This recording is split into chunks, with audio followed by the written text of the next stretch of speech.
itu sekitar transaksinya waktu itu kalau nggak salah 2008-2009 data itu sekitar 8 triliun. Nah, terus masyarakat yang terlibat itu sekitar 25 juta seluruh Indonesia menurut data PBB ya waktu itu. Kaget saya kan, segede ini ya gitu. Artinya kan captive marketnya 25 juta gitu kan. Nah dari situ saya kebetulan ada kesempatan waktu itu saya sering diskusi dengan Pak Jokowi. Ada kesempatan saya sampaikan, Pak, ini ada masa yang mungkin nggak dilihat sama pemerintah gitu kan. Tapi ini menggerakkan ekonomi kerakyatannya besar. Untuk ekonomi kerakyatan 8 triliun besar ya. Maksud saya tetap itu besar. Tapi mestinya bisa lebih besar. Saya lihat ini harusnya Bapak sebagai Presiden turun gitu. Kalah gimana lagi? Jurinya jujur, Pak. Dilatih nggak Pak nanti? Berarti jurinya jujur, jurinya baik. Tapi nanti yang juara satu itu mau saya beli. Berapa Pak nominal apa tadi Pak? Apanya? Apanya? Udah ditawar. Berapa Pak harganya Pak? Sudah. Berapa Pak? Tapi pemiliknya ngomong nggak dijual.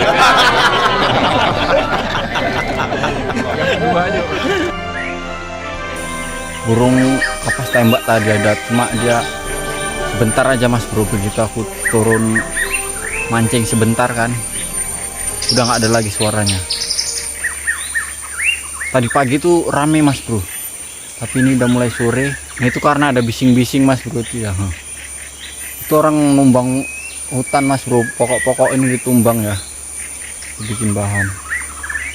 Jadi burung-burung itu kayaknya keganggu dia Mas Bro, jadi pergi ya. Tadi sini rame kan Mas Bro, pas sebelum mesin itu bunyi. Kemudian 2017 saya melihat, kok data dari waktu itu begini. Saya waktu itu menemukan data dari PBB waktu itu World Wide Fund,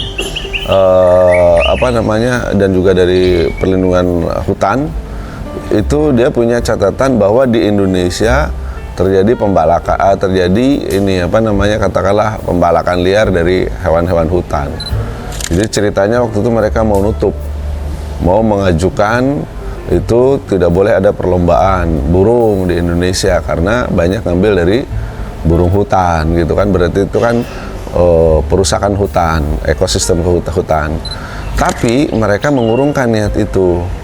Karena waktu itu 2000 berapa itu saya bacanya dokumen lama, tapi saya baca sekitar 2017.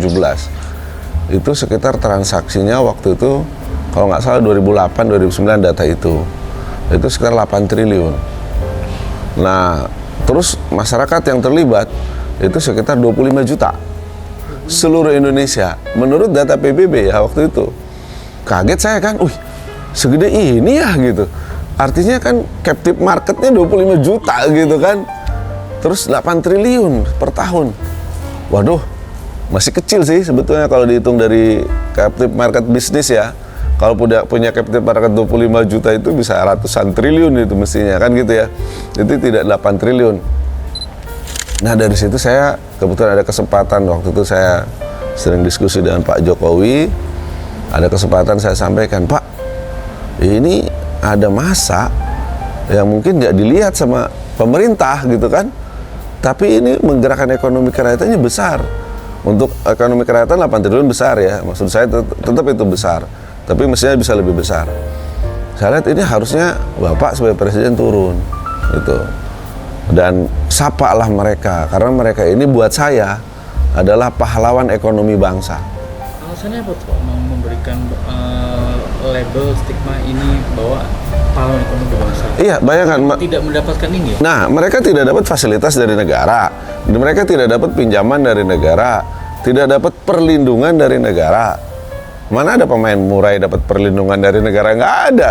Ada perawat katakanlah atau juri kecelakaan atau sakit, nggak ada perlindungan dari negara. Tapi mereka bisa menggerakkan ekonomi sebesar 8 triliun. Maka saya bilang, wah ini pahlawan ekonomi bangsa, saya bilang. Nah akhirnya waktu itu 2018 kan saya menggelar Piala Jokowi 2017 Desember seingat saya. Itu menggelarlah Piala Presiden Jokowi di Kebun Raya. Saya bilang, Pak, Bapak harus sapa ini mereka. Karena mereka, Pak Jokowi komit, saya mau gitu.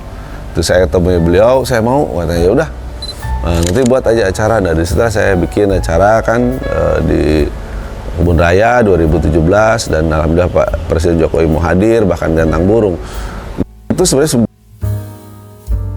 kepihakan dari waktu itu dari Bapak Presiden Jokowi untuk Kicomania karena saya bilang ini harus kolosal dan harus presiden harus datang, menteri-menteri harus datang di sebuah lomba burung gitu loh. Gitu maksud saya. Artinya betapa itu kan diangkat. Saya dulu lah harkat mereka. Angkat dulu emosinya mereka ya itu dan beliau berhasil kan waktu itu kan datang Pak Menteri Kehutanan, kemudian Menteri Koperasi. Waktu itu Pak Teten belum Menteri Koperasi ya, jadi KSP. Kemudian ada juga Menteri Seknek, ada beberapa Pak Menteri lah yang saya ketemu ya di sana. Saya kan juga diskusi dengan teman-teman dengan mereka itu. Nah itu saya melihat itu dan sepaham dan saya lihat hitung-hitung memang betul itu harus ada ekonomi kerakyatan. Nah 2018 itu saya mulai fokus ya. Dari sejak Piala Jokowi itu saya melihat wah ini ada, mohon maaf ya, ada kelompok masyarakat yang harus diangkat harkat martabatnya. Jadi mohon maaf kalau saya hitung tadi dari 25 juta nggak sampai 5% lah yang orang kalau kita tadi kurva piramid yang di atas ini nggak sampai 5% menurut saya. Ya udah bisa gampang lihat aja yang lomba tiket burungnya yang harga-harga mahal paling berapa sih gitu kan. Dari 25 juta itu nggak nyampe juga 100 orang atau 200 orang ya kan. Nah itu aja. Tapi yang kalau tiketnya murah tuh banyak. Nah itu berarti, nah inilah yang kemudian saya bilang, lah ini cocok dengan saya untuk saya terjun langsung. Karena saya memang jiwanya jiwa ekonomi kerakyatan kan. Jadi dari situ saya lihat, wah ini ada ekonomi kerakyatan. Sampai kemudian saya datang ke pengrajin sangkar di Solo, saya datang pengrajin di Garut, di beberapa tempat. Saya sampai ke perbandingan, saya ke Cina, saya datang ke pasar burung di Cina, gimana di sana gitu kan. Kemudian penangkaran itu hanya untuk membandingkan aja. Intinya apa? Bagus, Indonesia bagus gitu kan. Nah, paling harus kita kelola, harus kita support mereka ini. Karena memang ekonominya cukup banyak, karena yang terlibat banyak kan. Jadi kita kalau melihat lomba burung, itu tidak bisa hanya ngelihat satu lomba burung. Lomba burung di situ ada katakanlah IO udah pasti ya, ada juri, ada petugas tiketing dan lain-lain, ada juga perawat burung yang punya burung lain, ada juga wartawan kan gitu. Itu kan semua terlibat dan itu ekonomi kerakyatan. Oh pedagang udah pasti Pak, udah pedagang juga. Makanya di sini kan kalau saya bilang lomba burung ya udah buka aja. Buat siapa pedagang, kan waktu di Kebun Raya juga saya buka tuh semua tuh orang pada masuk ke Kebun Raya. Saya sampai bilang ke pihak pengelola Kebun Raya, pokoknya masuk gratis, saya tanggung jawab begitu. Semua masuk waktu itu kan, pemain-pemain semua masuk. Kemudian pedagang juga masuk, bahkan ada yang bawa burung sambil keluarga banyak. Itu kan seluruh Indonesia itu melihatnya bagus. Nah ini yang maksud saya, yang terlibat nih banyak, tapi jujur saya harus mengatakan bahwa kita belum fokus mengelola. Nah saya sempat agak sedikit berbeda pendapat dengan instansi pemerintah karena waktu itu kan langsung bicara tentang pajak, langsung bicara tentang perizinan. Saya bilang, belum semua orang yang terlibat dalam burung itu industri. Saya boleh dikatakan industri karena lebih dari 5 pasang. Tapi banyak juga orang yang cuma punya 3 pasang. Banyak juga orang yang beli burungnya cuma dari tuker ini, bahkan gak ada motor dan lain-lain. Dikenai pajak ya repot lah ya gitu. Jadi banyak orang yang terlibat di dalam burung. Kalau saya hitung tadi kita bicara piramida, itu yang justru karena bertahan hidup, bukan usaha.